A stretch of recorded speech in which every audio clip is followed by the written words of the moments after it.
Welcome to this video examining the human toll of the war in Ukraine.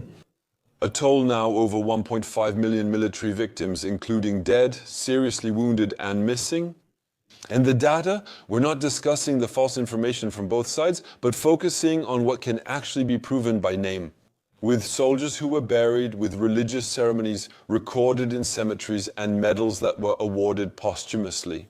Articles in the press, messages on social media, and even leaks of official data that have been shared multiple times.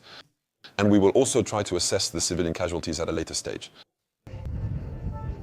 Let's get back to our topic, and we'll start with the Ukrainian military losses, which are probably the most well-known. First of all, because there is a huge amount of transparency on the Ukrainian side, because the dead are honored on official local websites and through posthumous medal lists. For example, the University of Arizona Losses website has compiled all the information. Since 2014, over 78,000 deaths have occurred in the war, with 73,000 since 2022. And we're talking about deaths that are known by name, including details on each person, such as age, region, and assigned unit, along with related statistics. Alongside the dead, there are also the missing, and they've recorded 68,000 of them, and we see their number increasing over time. Actually, it's catching up because some people start searching for loved ones months after losing contact. And that means the actual number of missing people is probably higher than what we can see in the last 2 or 3 months. The curve should be slightly longer, and we have done that. 10,000 more missing people in reality than what we see in the numbers. They analyzed the full list of missing persons compiled by the Ukrainian Ministry of Internal Affairs, and which includes both military personnel and civilians. Then corrections were made to exclude as many civilians as possible. Several independent analyses, including those by Mediazona and the Ukrainian Memory Book, confirmed this information's validity. Interestingly, even the Russian website Lost Armor, which does similar work, reached the same figure. And here as well, we have data sets that were verified by the Times, which found that 97% of the information was correct. Sadly, the claim of 150,000 dead and missing Ukrainian soldiers is entirely credible. It's the closest to reality we have today. Knowing that, by standard, we have 3.5 wounded for every death, and that 40% of these wounded have serious, disabling, and permanent injuries. That adds at least between 200 and 250,000 seriously and permanently wounded in combat. Many amputees, as I've seen, often try to return to the front to keep fighting. We will consider, at least for the purpose of these figures, that these are permanent losses. This number is credible, as the Ukrainian government said in mid-July it supplied prosthetics, wheelchairs and other equipment to 56,000 war wounded in the year's first 6 months. So the observed rate certainly matches the actual losses. That means we have 350,000 to 400,000 permanent losses on the Ukrainian side. But if we do the same work on the Russian side, the information is far less transparent. Mediazona recorded 120,000 confirmed individually identified deaths as of July 18, compared to an excess mortality of 165,000 soldiers. Estimated in the Russian registry, which records inheritance requests. And when we look at the deaths, which are 100% certain, you can see here that the toll is getting worse over time, since the year 2024 saw more deaths than 2022 and 2023 combined. Here I'm showing some of the 38,444 known Russian deaths identified in 2024 by Mediazona. And here you can see the analysis of this database. Many statistics, including geographical data, show Russia mainly sends ethnic minorities like Bashkirs, Buryats, and people from Tatarstan to die. But this figure, obtained from open sources, shows 120,000 proven nominatively known deaths or 165,000 inheritance claims. In any case, it is greatly underestimated compared to the reality on the ground, since it does not take into account both the bodies that have been recovered but remain unidentified. There are no military losses reported from the Luhansk People's Republic or Donetsk People's Republic zones, though over 20,000 deaths are still estimated.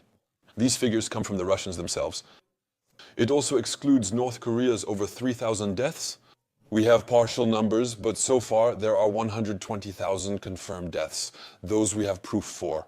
For example, with this Twitter account that's dedicated to searching for information about Russian officers who have been killed. As of July 23, 6,666 Russian officers have been killed, with a downloadable Excel file of names. As you can see, this information comes from plaques, press articles, death monuments, and social media messages. And once again, you have all the links in the comments, so you can go and check all this information yourself, which has been validated by other independent researchers. We know this information is incomplete, since not everything appears in open source intelligence. There are several ways to verify this. The first is to make use of database leaks, especially those that involve the 41st Army, in which, for example, the 74th Brigade was included. There are 2,479 confirmed deaths, 2,732 missing, and 2,789 deserters, totaling about 7,500 losses. The 35th Brigade had 7,200 dead and missing, and the 55th lost 4,500. They had only 1,600 men before the war. So this made it clear that the researchers had only found half of the dead and missing, which are confirmed by the information from the military units themselves. They did the same work to verify the data with people who went to dozens of Russian cemeteries, and who also compared the known deaths in the list and looked at the number of graves that were actually present. They noticed there were, on average, 50% more coffins or graves than individually known names on those lists. And all of that made it possible to correct the numbers based on the information about the people who were known, to estimate a range from 178,000 to 257,000 actual Russian army deaths. We're not talking about the missing, and that information is often delayed, because, as you can see, there are 4 to 6 months of data that haven't been integrated yet. That's why the curve drops sharply in 2025. But we know that in reality the situation is the opposite. Especially since we see the information coming from the Russian Statistical Agency, which revealed the turnover of funeral services, which increased again by 12.7% in the first 4 months of the year, 2025, even though 2024 was already a record. We now have over 40 billion rubles in sector turnover and 200 new companies formed in the first months of 2025. We can say that even the high estimate of 250,000 deaths is still too low. You can verify it in several ways, such as using OSINTers like Andrew Perpetua, who proved with images that over 44,000 Russians died in 1 year. I invite you to check out the list he made with the link to see each time the deaths confirmed by images. And we can also look at the clues coming from the Russian state itself, like the Russian state's order of 307,000 death certificates in the conflict's first 3 years. Even if several family members request these certificates to confirm a loved one's death, it's still a fairly reliable indicator. To these deaths, of course, we have to add the many missing people who are difficult to count. Like in Ukraine, the number of missing people was nearly equal to the deaths. Here, for example, we can consider the legal actions taken to declare people missing. They began multiplying recently, with 20,000 proceedings in 2024. Here is the timeline of the declarations. There was hardly anything before summer 2024. Now, 20,000 are missing. The most reliable data on missing Russian soldiers comes from Ukraine's Department for Coordinating Prisoner Treatment, because they launched the I Want to Know initiative. Families of Russian soldiers who lost contact with loved ones can call for information. They have already listed over 100,000 Russians reported missing by their own authorities. This is likely an underestimated number, as not all Russians are searching for their families. Who will pick up their phone to call a Ukrainian service and get information? So, if we add the at least 250,000 dead to the at least 100,000 missing, we get at least 350,000 dead and missing in the Russian army.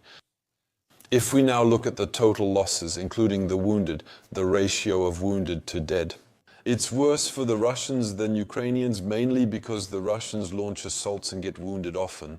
In the gray zone between Russian and Ukrainian lines, it's a hard area to reach, so injuries are more severe. Whereas the Ukrainians are usually injured while they are in their trench, which makes it easier to reach their position and evacuate them in a simpler way. So for the years 2023 and 2024, there is information that is relatively easy to obtain. Since the Russian government continued in its budget to provide information on the number of disability pensions that were granted, for the first 2 years, 2022 and 2023, Russia officially granted 507,000 new disability pension applications. So some of these pension applications are for permanent disabilities, which is the majority, but there are others that are for temporary disabilities. A soldier may fully recover his abilities during rehabilitation. So what does this information imply? The Institute for the Study of War consistently determined the monthly proportion of soldiers killed or wounded, and those who may partially recover. They estimate 400,000 permanently wounded based on data from late 2024, and a rate adding almost 20,000 permanently seriously wounded each month. That means we have now exceeded 500,000 seriously wounded who are not recoverable. And more than half of these men have undergone an amputation, according to figures released by the Russian Ministry of Labor and reported by the state agency TASS. They report distributing 100,000 prosthetics in 2023 and 152,000 in 2024. So once again, this gives us a sense of scale that confirms the reality of these figures. Overall, in June 2025, by counting only minimal changes, there are at least 250,000 dead, 100,000 missing, and 500,000 permanently wounded, totaling 850,000 permanent losses. Including temporary losses and recoverable wounded, total losses surpass 1 million in June 2025. That's the figure given by nearly all agencies, especially British intelligence. 1 million is still a conservative figure, even given its scale and significance. The Russians have certainly lost more men than that. Here you can see the comparison between Russian and Ukrainian losses. The ratio shows Russia has 2.5 to 3 times more losses. By the way, it's the same loss ratio that we see in the equipment that has been proven destroyed, with lists there as well which are completely transparent. And now we're going to take a look at civilian casualties. And it's in this area that the information is the most incomplete, since the vast majority of civilian deaths are in areas occupied by Russia, from which no information is accessible. We still have several detailed analyses, especially on Mariupol, which was destroyed early in the war. In 2022, for example, with Uppsala Institute researchers who have tracked conflict deaths for 40 years, and who were able to identify by name 27,000 confirmed deaths in Mariupol, without being able to go there myself. While Associated Press did a detailed analysis where they identified 25,000 graves after analyzing a third of the city, estimating 75,000 deaths. Satellite image analyses also revealed cemetery expansion. We're really talking about analyses that were carried out by several teams in parallel, and that will in any case corroborate the list of 87,000 Ukrainian civilians killed in the city of Mariupol, which was revealed by the director of the Central Morgue of Mariupol in 2022. We can assume the toll is equally catastrophic for other cities destroyed by Russia, whether it's Bakhmut, Avdiivka, Vuhledar or others. Mariupol has been the worst massacre of this war so far. We undoubtedly have tens and tens of thousands of deaths in the other cities that have been razed by Russia. We can then look at the number of civilian murders that have taken place in occupied areas with information that is coming to us. Areas occupied and later liberated during major Ukrainian counter-offensives. We're not referring to those killed in combat or bombings here. Just like what was observed in the mass graves that were identified after the liberation of cities like Irpin and Bucha. And unfortunately, we've confirmed that these crimes were also the norm throughout all of occupied Ukraine.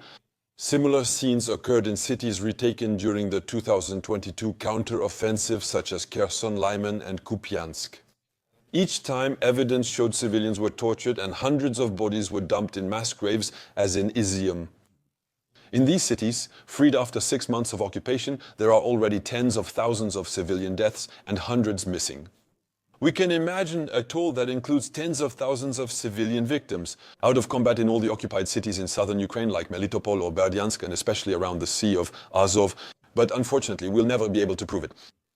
So, if we once again consider a very conservative figure of only 200,000 Ukrainian civilian deaths, unfortunately, it's not really surprising when you look at Russian habits.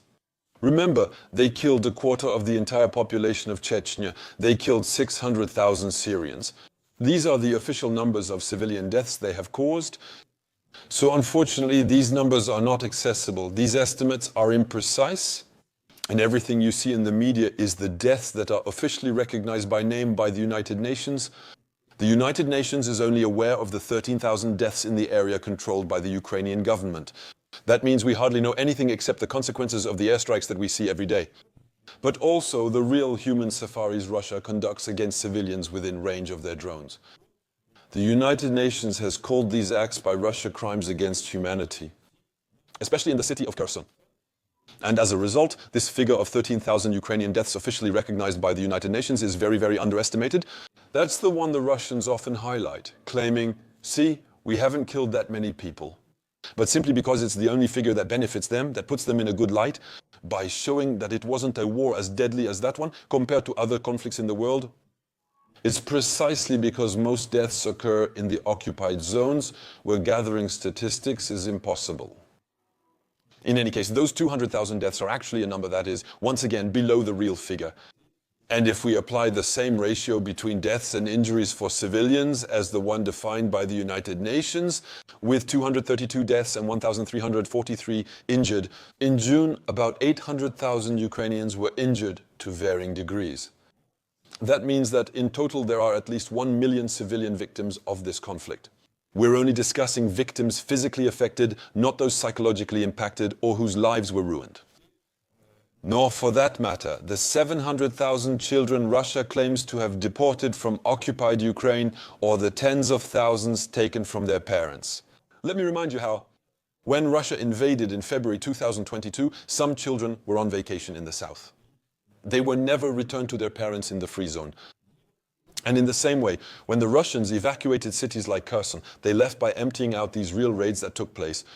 They took away the children from kindergartens, nurseries, and schools. And when the parents, in the evening, who themselves had not been evacuated, had not been taken away by the Russians, went back to pick up their children at school, their children were no longer there. We're talking about tens of thousands of children who are in Russia, taken away by Russia. While their parents wait and hope to get them back, they remain in free Ukraine. African delegations have tried to secure the children's release or a gesture from Vladimir Putin. And they too were turned away. So I'm not going to take those elements into account when making this assessment of the victims. You see the real impact on people, including the displaced, is tens of millions of people, unfortunately. If we now make an overall assessment on the military side, we have about 150,000 dead and missing on the Ukrainian side, to which we add at least 350,000 dead and missing on the Russian side. There are 200,000 to 250,000 severely wounded with permanent disabilities on the Ukrainian side and over 500,000 on the Russian side. So overall, we already have a conflict that has caused about 1.25 million dead and seriously wounded. That is permanent losses when combining both sides. And if we also consider the wounded who will be able to recover, right now we have 1.5 million losses counting both sides once again. And if to these 500,000 dead and missing soldiers we add at least 200,000 Ukrainian civilian deaths, we obviously reach 700,000 violent deaths since the beginning of the conflict, making it the worst conflict of our century. In the past 25 years, this is the deadliest conflict, surpassing Yemen, Nigeria, Boko Haram, Darfur, Afghanistan, Gaza, and Iraq in violent deaths. So, it's a humanitarian catastrophe caused by one man out of Russian imperialism against Ukraine. And in the meantime, in any case, Ukraine, they accept the ceasefire. Let me remind you, they want peace tomorrow, they would accept it tomorrow. Either the lines of contact as they are today, they are not asking for anything else except an instant, immediate ceasefire. But Russia refuses. Russia simply refuses to come and negotiate a ceasefire. And Putin reminded that he wanted to take back all of Ukraine because he considered that all of Ukraine was Russian.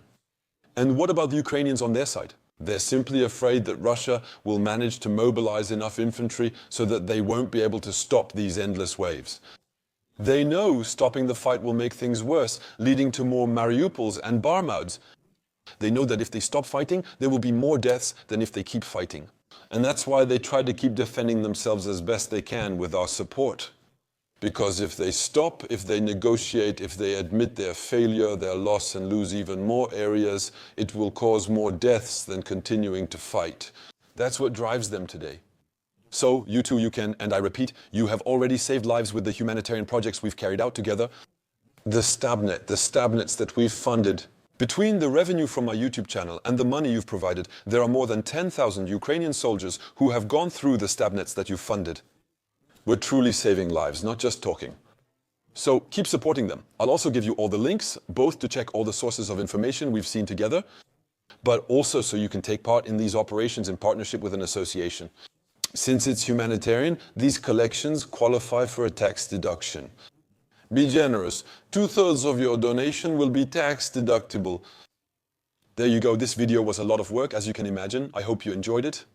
If there are any statisticians on the team, don't hesitate. We worked with statisticians who confirmed most of this data. But if you also have any information or analyses to share, leave them in the comments on this video and I'll add them. In the thread of the first tweet, the first comment is pinned.